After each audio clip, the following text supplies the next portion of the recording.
Matthew, the 13th chapter, verse number 16 through 17. But blessed are your eyes, for they see, and your ears, for they hear. For verily I say unto you, that many prophets and righteous men desired to see those things which you see, but never saw them, and to hear the very things that you are hearing, but never heard them. Shall we pause for a moment of prayer? Gracious and loving Father, we want to thank you this afternoon for being so gracious and so kind to us. As we study your word, we invite you to be in our midst. We pray that you may speak to our hearts in Jesus' name. Amen. In my hands, I've got a book. Actually, it is an understatement to say it is a book. I've got me a library of 66 books. D.L. Moody said, sin will keep you from this book, but this book has the power to keep you from sin. Let us study it carefully, for it is the only book that gives us the true meaning of legacy. This is what we're going to be looking at today. So, Daniel chapter 1, verse number 8. But Daniel purposed in his heart that he would not defile himself with a portion of the king's meat, nor the wine which he drank. Therefore, he requested of the prince of the eunuchs that he might not defile himself. May the Lord add a blessing to the reading of his holy word. I want you to picture a situation where these boys are captured. They are coming into Babylon as slaves. Coming through the Ishtar gate, they are just teenagers. And one of them says, no, I'm going to be in the White House. All right. One of them says, I'm going to be in the White House, and the other one says, what are you talking about? We are slaves. And he says, no, I am not a slave. I have chains in my hands, but I don't have chains in my brains. I am free. And so as they are headed to Babylon, the Bible tells us that the choicest of boys were taken to the king's palace. And there were attractions in Babylon. If you study carefully, you know that the city was known for its wealth. It was known for the plaster of gold. Okay. The walls were painted with gold. And everything was so beautiful, and it was an expensive city. The architecture was very attractive. Nebuchadnezzar had made for himself, because it was a city on plains. He had made for himself hanging gardens, and it was a very beautiful place that could have lured and drawn his attention away from the ruins that he was coming from. Remember, the city that he was coming from was razed to the ground because of the invasions of the Babylonians. The city boasted of this prestigious architecture, including temples and palaces and gods that surrounded the massive halls. You know, according to the book of Jeremiah, we know Jeremiah chapter 52, verse number 38 to 20, 3,023 Jews were deported from Jerusalem to Babylon. You know that. And then there was a second invasion where 832 were deported. And then there was a third invasion where 745 were deported, making a total of 4,600 young people that were taken away from their land of promise. And this probably excludes women and children. So some estimate that there could be about 14,000 to 20,000 people that were taken away captive into Babylon. And that is not where the subject is. But what I want us to focus on is the subject of the family, the legacy that is very important. There's something that is important in this text. The Bible says Daniel purposed in his heart that he is going to do something. What is it that he is going to do? Talk to me. He is not going to defile himself. So the action that he was going to do was an anti-action. He was not going, so he was supposed to defile himself, but he said, I have a resolution that I have made. Hello? And this resolution is, I am not going to defile myself. My body is the temple of the Holy Ghost. You know, it is actually important. There are three important things that I want to draw from this narrative. The first thing, I don't know the parents of Daniel, Shadrach, and I don't know. The Bible doesn't really tell us. But there is something about these children that portrays their parents. Okay, let me take that slowly. The Bible doesn't mention the parents of Daniel, Hananiah, Mishael, and Azariah. The Bible doesn't tell us about them. They are not mentioned anywhere in Scripture. But the kind of life that these boys lived tells us the kind of parents they had. It actually shows us the caliber of the family that they were coming from. It must have been a closely knit family. It must have been a family that had values that cannot be easily broken. So there is Ken Hemphill actually tells a story that one day he was in church, the church that he was pastoring. So he sees a father and a son coming to church, and the father had a golf t-shirt. He actually he suspected that the father might not be joining the service that Sunday. And then he heard a conversation between the two, and the father was saying to the son, son, you need to go to church. And the son was saying, no, shrugging his shoulders in disagreement. I can't go to church. I don't want to go to church. And he says, no, you must go to church. And he says, no, I don't want to go to church. And then he says, you know, when I was growing up, my dad took me to church. And this is the reason why I'm taking you to church, even though I'm going to play golf. And then the little boy says, well, it doesn't look like it did any good to you. That's the problem, because I don't see signs of what church did to you. It is actually established, according to research, that parents can have a significant influence on their children, especially fathers. If they do these three things, there's a recent study that actually discovered that when a father attends church, they do something significant to the boy child. When they just attend church. How many times per month? Just 3 times per month. So if they miss one, so I'm not encouraging you to miss one. So this study actually established that. And they also established that when the father discusses religion at home. All right. Does that sound familiar? Or maybe I'm talking to some. Is it? Oh. If they discuss, so one, if they attend church 3 times a month. Second, if they discuss religion at home. Third, if they are committed to the religion that they discuss. So fathers who don't do such things then have a problem of ensuring that their son's religious resolution becomes so firmly established.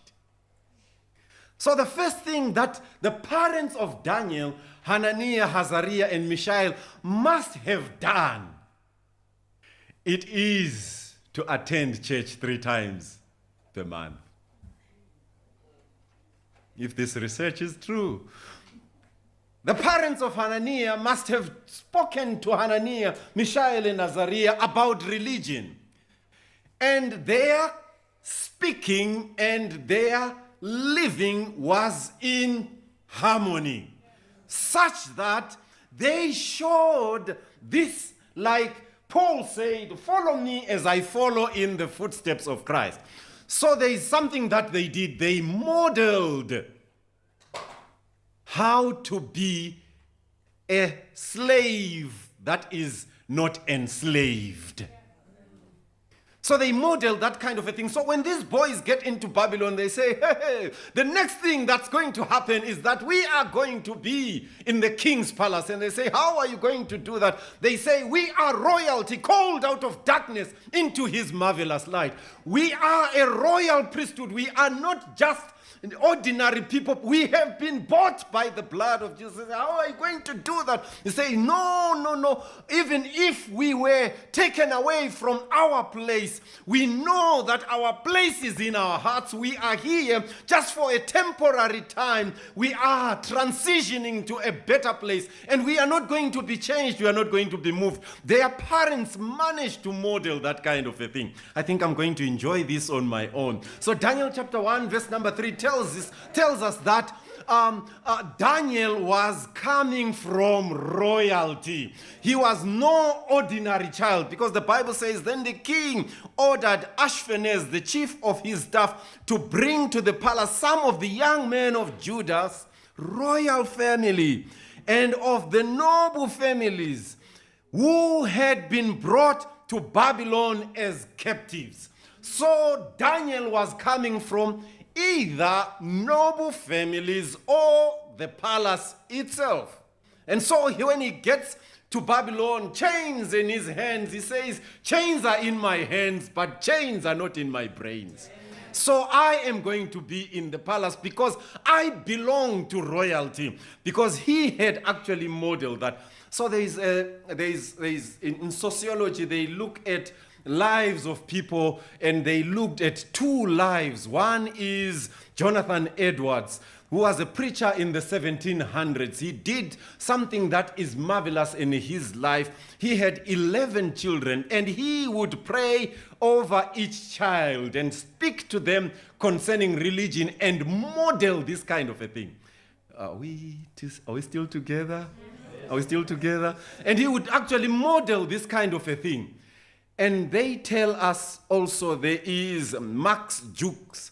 He also had a kind of a life that he lived. And they traced his family tree, and they looked at, after looking at about 42 different men in New York, they also found the life of this man. You want to see the comparison between these two. This man was an atheist, but this other one was a Christian. So the American educator, when he was studying the life of this man, he discovered the legacy that was left by this man. Jonathan Edwards had, okay, let me start by a bad thing and then end something good. Jukes' descendants included 7 murderers, 60 thieves, 190 prostitutes, 150 other convicts, 310 beggars or paupers, 440 who were physically wrecked by addiction and all sorts of vice and crime in New York. Can I say more? Of the 1,200 descendants that were studied, 300 died prematurely. Jonathan Edwards modeled a life of a Christian in a very beautiful way. His legacy was seen in this way.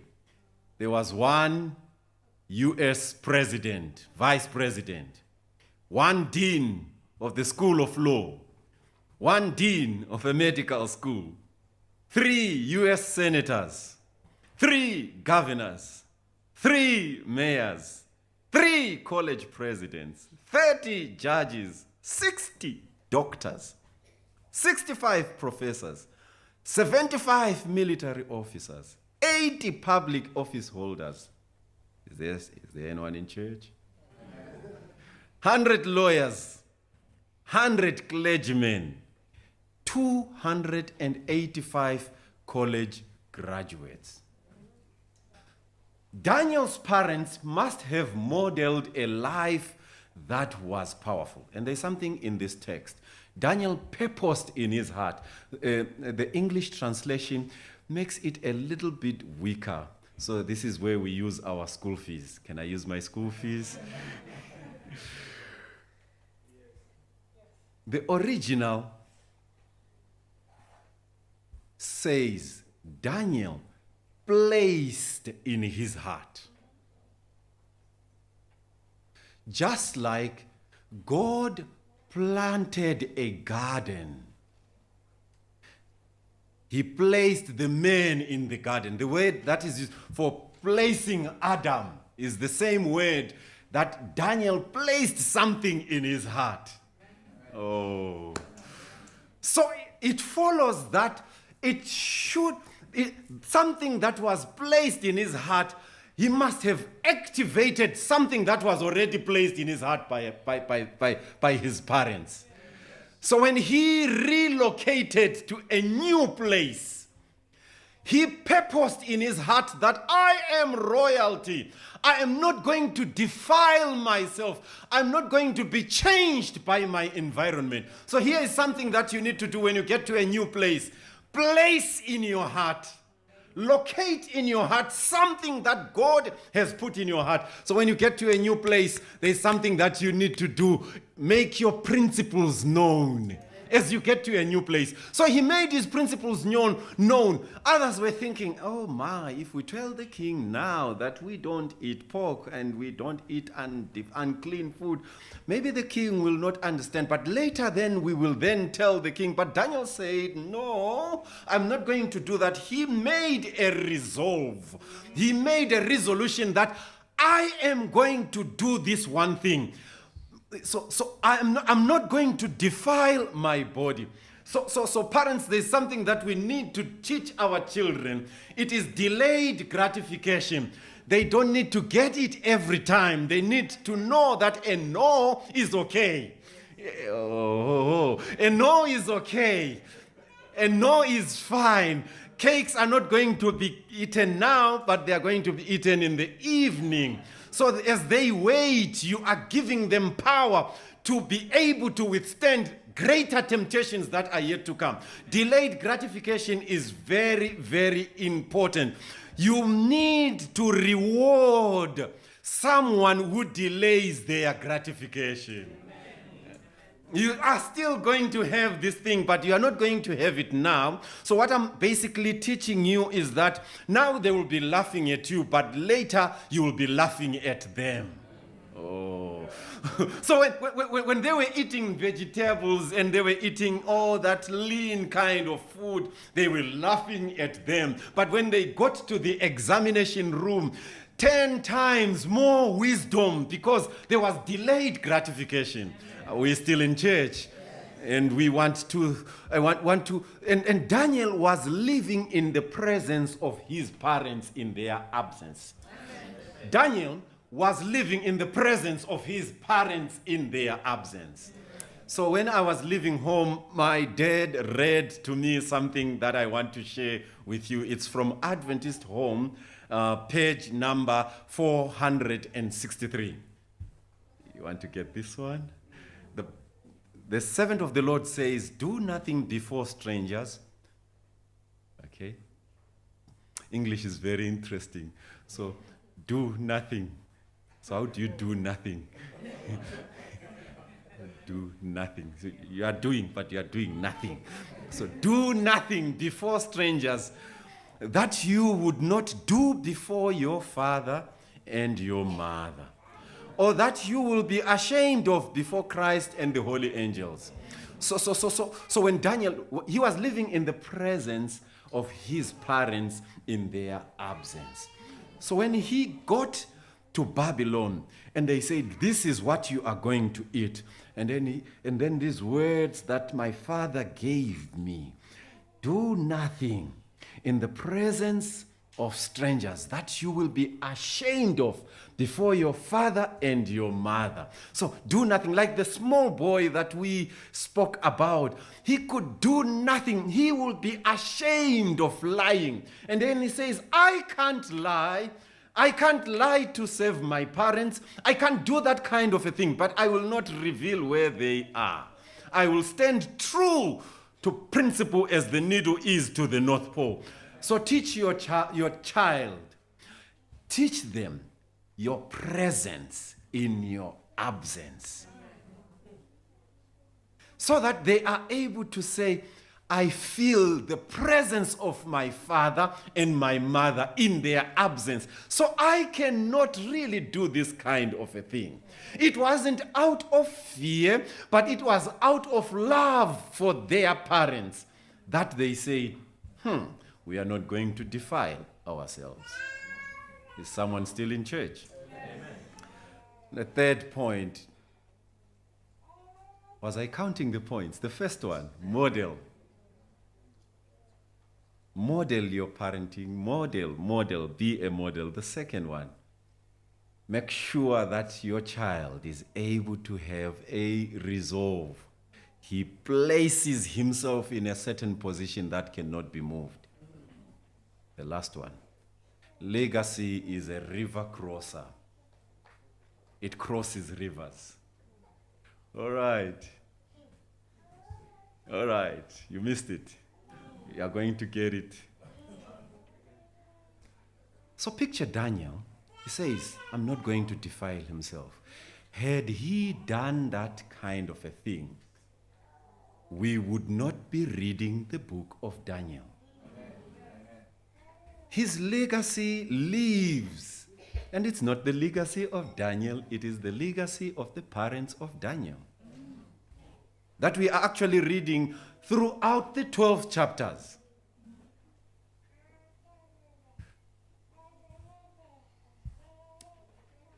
Okay.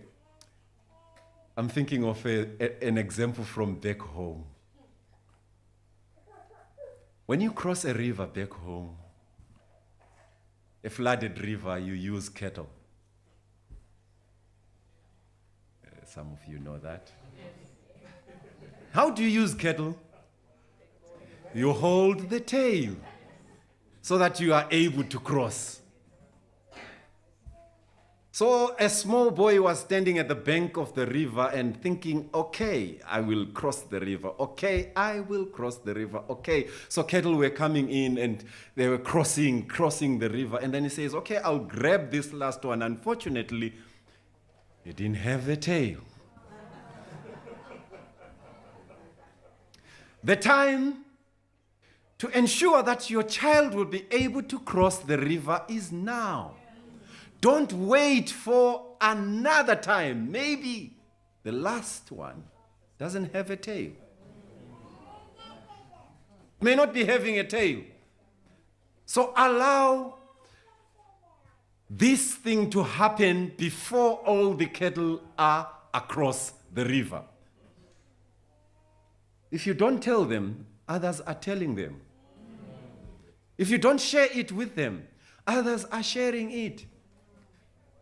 Brother Google is very kind to donate information that you are not going to donate. Uncensored, it comes raw as it is. But as you share, you are actually encouraging your child to be able to cross the river. Daniel was able to cross the river. In Daniel chapter 2, verse number 39, he stands before the king and he says, "O king, You are the head of gold, but after you, there is another king that's going to come. The king didn't like this. The king didn't live to see that kingdom. But Daniel crossed that river. He lived to see the fulfillment of the dream. And he says, after you, another king. He actually served in 2 empires. Oh, you are not with me. Daniel was able to serve in the Babylonian Empire, and he was also able to serve in the Medo-Persian Empire. He came into the Babylonian Empire as a slave, chains in his hands, but no chains in his brains. He was able to transition into the next superpower, world superpower, because of something that was planted in his heart. The legacy that was planted, the Bible actually tells us in Daniel chapter 12, the very last verse, it should be verse 13. But thou, O Daniel, go and rest. At the end of time, you are going to stand in your lot. You didn't get this. Let me take you closer to that.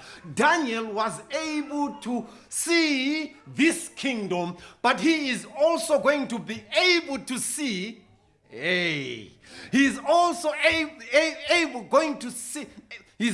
going to be able to see the stone kingdom that's going to crush the whole image.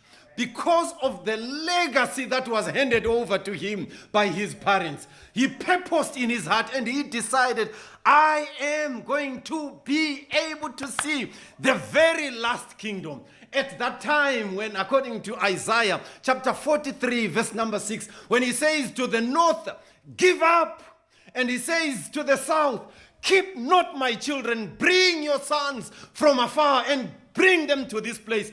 At that time, children coming from families that have not been bought or sold, children who have decided to shun the world and follow Jesus, children in whose heart is a resolution to say, I am going to, children who have been given this legacy that stands, that burns within our heart, the hope of the coming King, will be able to cross that river. And they will be able to say, oh, that time has come. We have been waiting for our Lord, and he has truly come. I can feel the footsteps of Jesus is coming. I can feel it in my bones that he is about to break the eastern sky. But if I am not given the keys to be able to cross the river, I may miss it when I grab the last one without the tail. I may miss it. I need this one thing. I need to be sure that my sons are able to stand true to principle as the needle is to the North Pole. I need to be sure that my children are able to stand even if the heavens fall. I need to know that my children cannot be swayed by any wind that blows. I need to know that my children can be able to swim against the current. The last time I checked, it is only dead fish that swim with that are carried by the water. Those that are living oppose the current because there is a legacy that has been planted in their heart. They have been given this resolution. They are adamant. They say, we will not bow down to this image.